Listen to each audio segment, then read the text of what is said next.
I'm Morgan, and today I'm going to be talking about the hierarchical behaviour of the dwarf mongoose. So, dwarf mongoose is a small carnivore, about 20 to 30 centimetres long.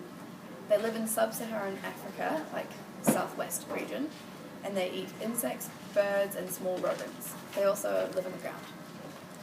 So they're highly social and cooperative animals that exhibit strict hierarchical behaviour. So the hierarchy is kind of like one for the male, one for the female, and it's led by the dominant pair, which is generally the oldest female and the oldest male. Normally the groups consist of 10 to 12 members, but they can be anywhere up to 30 members.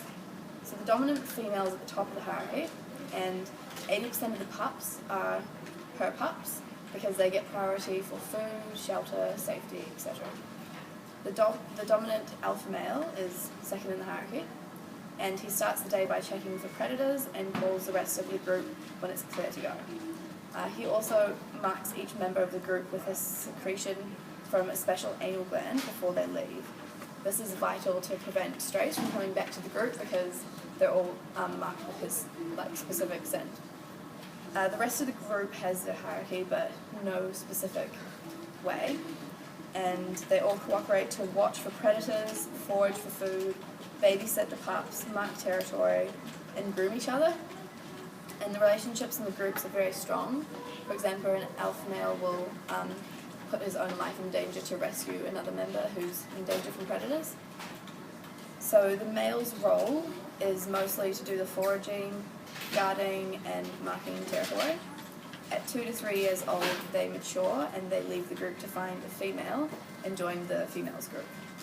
And they normally leave by choice, but if they don't leave by choice, they're forced out by the other males. The females, on the other hand, stay in the group their entire life, and they constantly try to climb the hierarchy for the dominant position, and they will only leave the group if they are passed by a younger sister. So some of the females look after the pups, and they feed them with their own breast milk. Rarely their pups will survive because, like I said before, the dominant female's pups are priority for food and shelter, etc.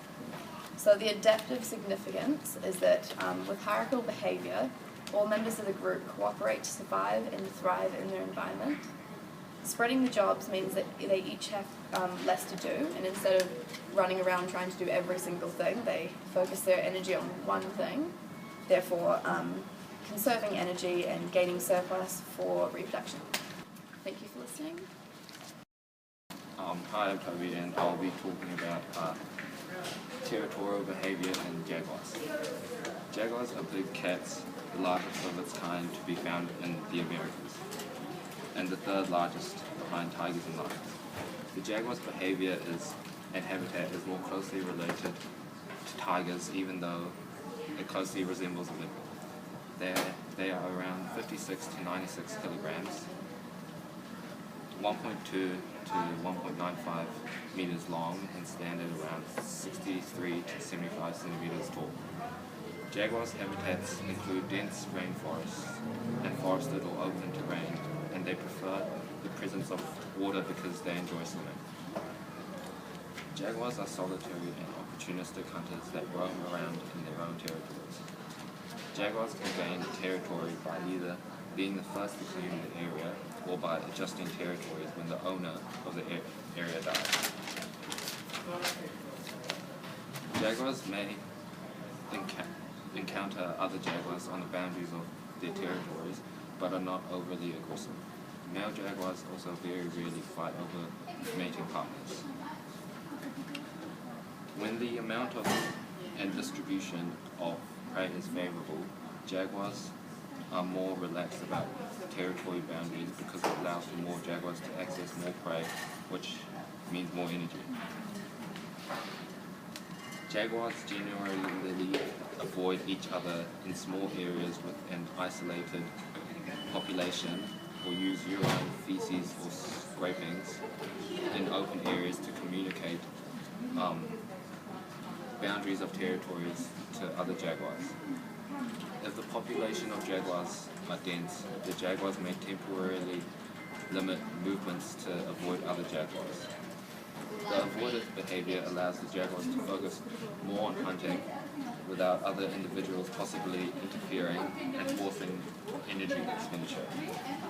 Two jaguars are also more easily spotted when compared with one when hunting, so the chance of successfully catching prey is high. Jaguars are opportunistic hunters and they eat what is available in the area to enhance prey availability and optimize foraging. This means that